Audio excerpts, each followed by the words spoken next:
Dear sisters and brothers in the divine, those great sages in India, thousands of years ago, who contributed in compiling sacred scripture and holy books like the Vedas, and in creating deathless literature like the Bhagavat and the Mahabharata, all acknowledged the Srimad Bhagavad Gita, the celestial song containing the teachings of Lord Krishna to his disciple Arjuna, as unique among all such eminent creations, in the depth and breadth of its spiritual insight and practical instructions for the spiritual path, as well as in the unparalleled beauty and clarity of its poetic expression.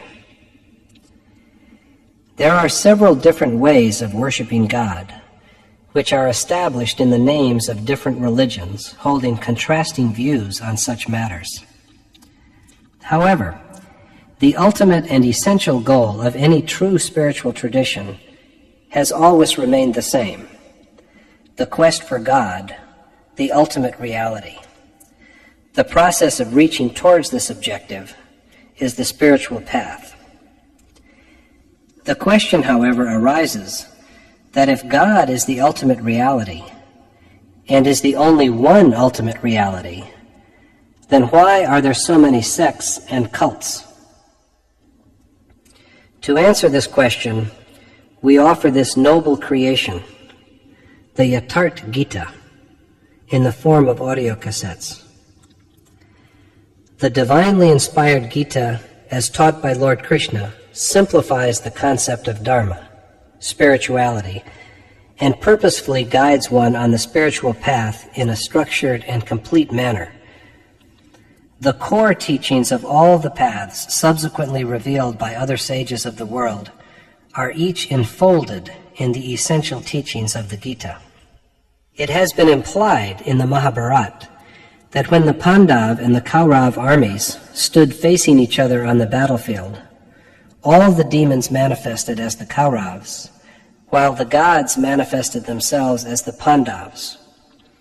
In this way, the great Rishi Vyas, the accomplished sage through whom the Gita was revealed, implied that all characters in the great epic were either righteous or devilish human impulses within us, and that all these external characters and situations were only symbolic of man's deepest inner reality. From the beginning, it has been observed that every human being carries within himself both these tendencies, godlike and demon-like. When a human being elevates spiritually in quest of God and towards self-realization, the demoniacal tendencies also raise their ugly head in the form of wrath, anger, infatuation, hatred, and so on.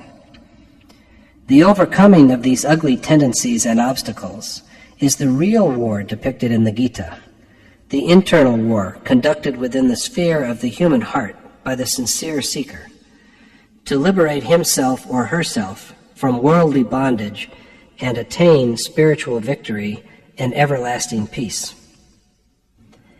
Arjuna held the opinion at the beginning of the Gita that to have the desired results in life, one has to perform important customary rites of his time, abide by family tradition and creeds, avoid the mixing of castes or races, and avoid participating in the violence which would eliminate the families and his kinsmen by refusing to fight in the war altogether. Lord Krishna had to enlighten him on various aspects of life and what was really at stake in the battle underneath its appearance, so that all his doubts were allayed throughout the 18 chapters of the Gita. At the end, Krishna asked Arjuna, "Is your delusion born out of ignorance dispelled?" And Arjuna professes that indeed, through the grace of Krishna's teachings, his ignorance has been dispelled and his doubts extinguished, and that he is now ready to act in accordance with Krishna's directives. These teachings and precepts, as a matter of fact, were not only for Arjuna, but for all mankind.